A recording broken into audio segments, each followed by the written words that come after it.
Bapak, Ibu, serta saudara-saudari yang terkasih dalam Yesus Kristus, pada hari ini, hari Minggu biasa yang ke-25, kita akan merenungkan bacaan Injil dari Injil Matius bab 20 ayat 1 sampai 16a. Marilah kita membuka perenungan kita dengan tanda kemenangan Kristus. Dalam nama Bapa dan Putra dan Roh Kudus. Amin. Inilah Injil Yesus Kristus menurut Matius. Adapun hal kerajaan surga sama seperti seorang tuan rumah yang pagi-pagi benar keluar mencari pekerja-pekerja untuk kebun anggurnya. Setelah ia sepakat dengan pekerja-pekerja itu mengenai upah sedenar sehari, ia menyuruh mereka ke kebun anggurnya. Kira-kira pukul 9 pagi, ia keluar pulang dan dilihatnya ada lagi orang-orang lain menganggur di pasar. Katanya kepada mereka, "Pergi jugalah kamu ke kebun anggurku, dan apa yang pantas akan kuberikan kepadamu." Dan mereka pun pergi. Kira-kira pukul 12 dan pukul 3 petang, ia keluar pula dan melakukan sama seperti tadi. Kira-kira pukul 5 petang, ia keluar lagi dan mendapati orang-orang lain pula. Lalu katanya kepada mereka, "Mengapa kamu menganggur saja di sini sepanjang hari?" Kata mereka kepadanya, "Karena tidak ada orang mengupah kami." Katanya kepada mereka, "Pergi jugalah kamu ke kebun anggurku." Ketika hari malam, tuan itu berkata kepada mandornya, "Panggillah pekerja-pekerja itu dan bayarkan upah mereka, mulai dengan mereka yang masuk terakhir hingga mereka yang masuk terdahulu." Maka datanglah mereka yang mulai bekerja kira-kira pukul 5, dan mereka menerima masing-masing 1 dinar. Kemudian datanglah mereka yang masuk terdahulu.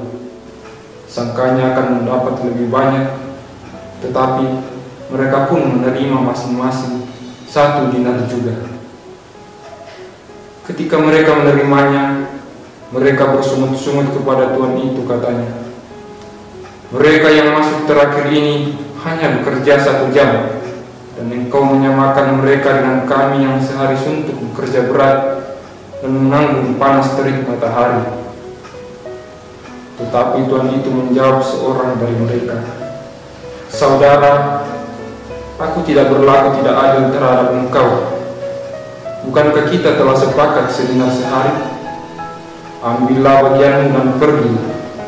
Aku memberikan kepada orang yang masuk terakhir ini sama seperti kamu. Tidakkah aku bebas mempergunakan milikku menurut kehendak hatiku? Atau iri hatikah engkau karena aku murah hati?" Demikianlah orang yang terakhir akan menjadi yang terdahulu, dan yang terdahulu akan menjadi yang terakhir. Demikianlah Injil Tuhan. Bapak, Ibu, serta saudara-saudari yang terkasih dalam Yesus Kristus, bacaan Injil hari ini berkisah mengenai perumpamaan tentang orang-orang upahan di kebun anggur. Seperti yang dikisahkan dalam Injil, Yesus menyatakan bahwa hal kerjaan surga itu seperti seorang tuan rumah yang mencari pekerja untuk kebun anggurnya. Sang tuan rumah itu mulai mengumpulkan pekerjanya mulai dari pagi hingga petang. Ada yang dipanggil pada jam 6 pagi, jam 9, jam 12, jam 3, dan terakhir ia memanggil pekerjanya pada jam 5 petang. Sang tuan rumah dan para pekerja sepakat untuk membayar upah sebanyak 1 dinar untuk sehari. Pada akhir hari, sang tuan rumah itu mengumpulkan para pekerja. Yang menarik pada saat pengupahan adalah pekerja yang paling terakhir diupah terlebih dahulu dengan upah yang sama, yakni sedinar. Mereka yang bekerja terdahulu juga menerima upah yang sama, yakni 1 dinar. Bapak, Ibu, serta saudara-saudari yang terkasih dalam Yesus Kristus, mungkin ada yang bertanya, siapakah tuan rumah dan siapakah pekerja-pekerja yang dimaksud dalam perumpamaan? Tuan rumah itu sendiri adalah Allah, dan para pekerja itu adalah orang Israel. Mereka yang dipanggil lebih awal adalah para ahli Taurat dan orang Farisi yang lebih pertama mengenal Allah, mereka yang bergelut di rumah ibadah. Sedangkan mereka yang dipanggil terakhir adalah para pengikut dan murid-murid Yesus. Pada zaman Yesus, para muridnya dan pengikutnya disebut sebagai kelompok terakhir karena kebanyakan dari mereka adalah orang-orang yang terpinggirkan, mereka yang tidak diperhatikan, miskin dan terlantar. Selanjutnya, mengenai waktu pengupahan. Waktu pengupahan di mana para pekerja mendapat upah dari tuan rumah adalah perumpamaan mengenai akhir zaman, di mana manusia dikumpulkan untuk menerima rahmat keselamatan, rahmat hidup kekal dari Allah. Bapak, Ibu, serta saudara-saudari yang terkasih dalam Yesus Kristus, melalui bacaan Injil hari ini, Yesus mengingatkan kita bahwa semua orang janjikan rahmat yang sama, rahmat yang akan kita terima di akhir zaman dari Allah, yakni rahmat kehidupan kekal. Semua orang mempunyai masanya sendiri. Kita dilahirkan pada waktu yang berbeda, dan waktu hidup kita pun berbeda. Bahkan, semua orang hidup dalam kehidupan yang berbeda pula. Seperti dalam Injil, para pekerja dipanggil pada waktu yang berbeda. Mereka pun mempunyai waktu kerja yang berbeda pula. Ada yang singkat, ada yang lama. Tetapi tujuan semua pekerja adalah mendapat upah. Sama halnya dengan kita, tujuan kita adalah sama, yakni mendapat upah kehidupan kekal dari Allah. Di akhir zaman kita akan menerimanya. Pada saat ini kita dihadapkan pada berbagai masalah dan pertanyaan tentang hidup. Kadangkala kita gusar dengan hidup kita. Kadang kita bertanya, berapa lamakah saya akan hidup di dunia ini? Pertanyaan itu akan sulit kita jawab dan akan menjadi misteri selama kita hidup.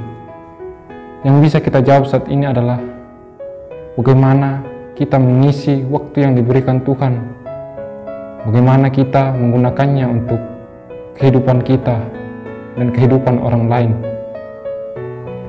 Masa pandemi ini adalah waktu yang berahmat untuk kita. Kita bisa menggunakannya untuk berbagi kepada sesama, menggunakan waktu hidup kita untuk mengulurkan tangan kepada orang-orang yang membutuhkan. Saat ini banyak orang yang membutuhkan kita, membutuhkan uluran tangan berupa makanan atau uang, dan masih banyak lagi. Dengan kemampuan kita bisa membantu mereka. Yesus tidak fokus pada lama waktu kerja dari para pekerja yang dipanggilnya. Fokus Yesus adalah bagaimana supaya para pekerja itu mendapat upah yang sama. Kita pun yang menjadi pengikut Yesus tidak berfokus pada berapa lama kita hidup di dunia.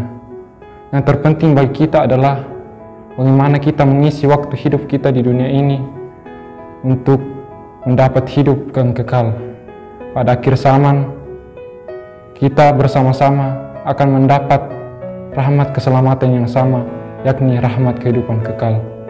Sekali lagi, fokus kita bukan soal pertanyaan berapa lama kita hidup.